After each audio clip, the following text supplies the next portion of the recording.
Setelah malu besar di Iran, kita pindah ke front Eropa, di mana sekutu punya cara perang yang jauh lebih absurd.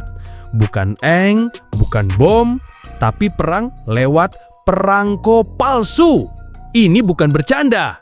Namanya Operasi Cornflakes. Tahun 1945, sekutu mau guncang moral rakyat Jerman. Caranya, bikin surat-surat propaganda pakai kop Nazi lengkap dengan perangko tiruan. Lalu, mereka bom kereta pos Nazi dan masukin surat palsu ke tumpukan asli. Surat-surat itu isinya kritik tajam ke Pak Kumis Kotak, cerita penderitaan tentara Jerman, dan ajakan buat nyerahin diri ke sekutu. Semua disamarkan rapi, seakan-akan datang dari rakyat sendiri. Caranya, sekutu bom kereta pos Nazi duluan. Begitu meledak dan kacau, mereka cepat-cepat masukin surat propaganda ke bangkai surat-surat asli. Terus dibiarin ketemu sama petugas Jerman, yang akhirnya ngirim surat itu ke rakyatnya sendiri. Bayangin, surat-surat berisi hinaan buat Nazi malah dikirim resmi lewat sistem pos Jerman sendiri. Nazi tanpa sadar bantu nyebarin pesan anti-rezim ke rakyatnya sendiri. Gila sih, ini udah kayak ngeludahin langit tapi jatuh ke muka sendiri.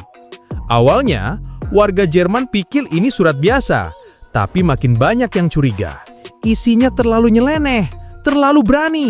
Ada yang nyindir langsung Pak Kumis Kotak, ada yang ngebongkar kebusukan Nazi secara blak-blakan. Lucunya, sebagian petinggi Nazi malah kagum. Mereka bilang, ini propaganda paling kreatif yang pernah kita lihat. Bikin malu iya, tapi juga bikin iri. Sekutu berhasil memanfaatkan kelemahan Nazi lewat cara yang out of the box. Operasi Cornflakes emang nggak bikin Nazi jatuh, tapi buktiin satu hal. Perang itu bukan cuma soal senjata, tapi juga akal. Dan kadang, selembar perangko bisa lebih tajam dari peluru. Gila kan?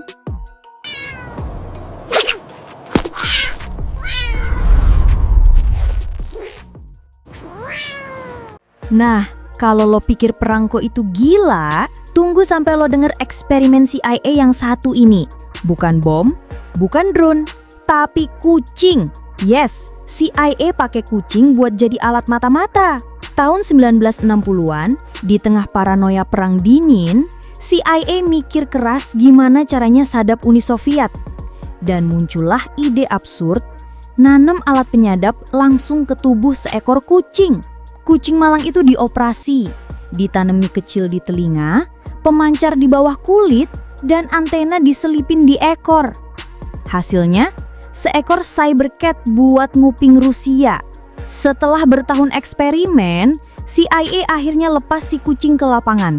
Target, 2 agen Soviet di bangku taman. Tapi baru beberapa langkah keluar, dor, ketabrak mobil. Mati sebelum bertugas. Tim CIA bengong. Ratusan ribu dolar, teknologi canggih, riset bertahun-tahun. Semuanya sia-sia cuma gara-gara kucing gak bisa diatur. Setelah kegagalan itu, CIA diam-diam nutup proyeknya. Laporan pun dikubur dalam-dalam. Gak ada yang mau ngaku bahwa mereka pernah habisin jutaan dolar buat kucing mata-mata. Bayangin, Intel top dunia ngandelin kucing buat sadap Rusia.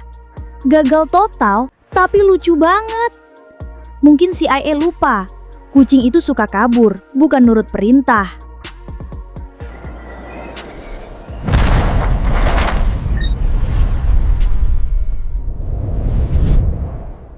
Tadi CIA gagal sadap Rusia pakai kucing. Lucu sih, tapi sekarang kita bahas yang jauh lebih gila.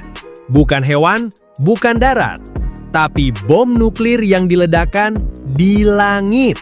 Proyek rahasia bernama Starfish Prime. Tahun 1962, perang dingin makin panas. Amerika pengen tahu, kalau bom nuklir diledakin di luar angkasa, efeknya apa? Tujuan? Uji dampak elektromagnetik, ganggu satelit, dan pamer kekuatan ke Soviet. Nama misinya Starfish Prime. Bom nuklir 1,4 megaton diledakin 400 km di atas Samudra Pasifik. Hasilnya, cahaya raksasa di langit malam. Orang-orang di Hawaii lihat langit berubah warna, kayak aurora, tapi bikin merinding. Ini bukan indah, ini bahaya. Ledakan ini bikin gelombang elektromagnetik super dahsyat. Hasilnya, beberapa satelit langsung tewas. Komunikasi radio kacau, sistem elektronik rusak, dan dunia bingung. Ini eksperimen atau sabotase global?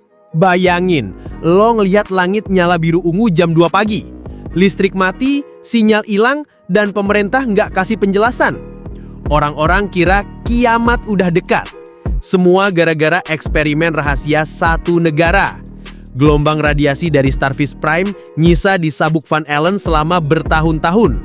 Puluhan satelit hancur perlahan karena radiasi. Dunia belajar satu hal. Nuklir di luar angkasa bukan ide bagus. Starfish Prime akhirnya dianggap gagal secara moral dan strategis. Tapi eksperimen ini ngubah arah kebijakan luar angkasa. PBB bikin traktat luar angkasa buat cegah kejadian kayak gini terulang. Untung nggak ada perang bintang.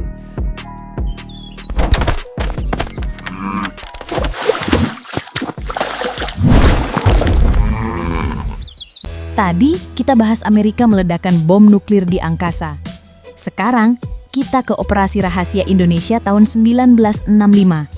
Namanya terdengar aneh, tapi ini bukan lelucon. Ini Operasi Lembah Susu. Tahun 1965, TNI dapat laporan soal lembah tersembunyi di Papua. Katanya ada ribuan sapi liar hidup bebas di sana. Lokasinya di mana? Dekat wilayah yang diduga dikuasai kelompok pro kemerdekaan. Bisa jadi basis logistik musuh, dan itu bahaya. TNI langsung rancang operasi rahasia. Pasukan elit diterjunkan lewat udara, masuk diam-diam ke lembah.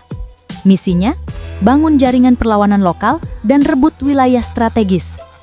Tapi kondisi di lapangan jauh dari rencana. Begitu mendarat, pasukan langsung kesulitan. Medan berat, logistik hilang, radio mati total. Hutan lebat dan kabut tebal bikin mereka tersesat. Belum ketemu musuh, udah nyaris tumbang lawan alam. Pasukan berharap warga lokal bantu. Nyatanya, banyak yang curiga, takut, atau menjauh. Ada yang malah lapor ke otoritas setempat. Alih-alih bangun dukungan, mereka malah dianggap penyusup. Situasi makin buruk. Beberapa anggota pasukan mulai jatuh sakit, kelaparan, bahkan hilang. Karena takut operasi bocor ke publik, evakuasi dilakukan diam-diam pakai helikopter. Tapi hutan Papua bukan tempat yang ramah. Beberapa helikopter pun gagal mendarat dengan aman. Operasi Lembah Susu makin terlihat kayak mimpi buruk. Setelah evakuasi, operasi ini nyaris nggak pernah dibahas lagi. Tidak ada upacara, tidak ada laporan resmi yang dipublikasikan. Banyak detail dikunci rapat, bahkan di kalangan militer sendiri. Operasi Lembah Susu jadi salah satu operasi paling misterius dan gagal dalam sejarah TNI. Dari operasi Lembah Susu, kita belajar satu hal. Tekanan politik tanpa informasi akurat bisa berujung pada keputusan yang fatal. Militer butuh data, bukan desas-desus. Dan sejarah wajib dicatat, biar kesalahan kayak gini nggak terulang lagi. Oke sob, videonya cukup sampai di sini dulu ya. Kita jumpa lagi di video selanjutnya. Gua Alex dari Aurora 96. Jangan lupa subscribe ya. Bye!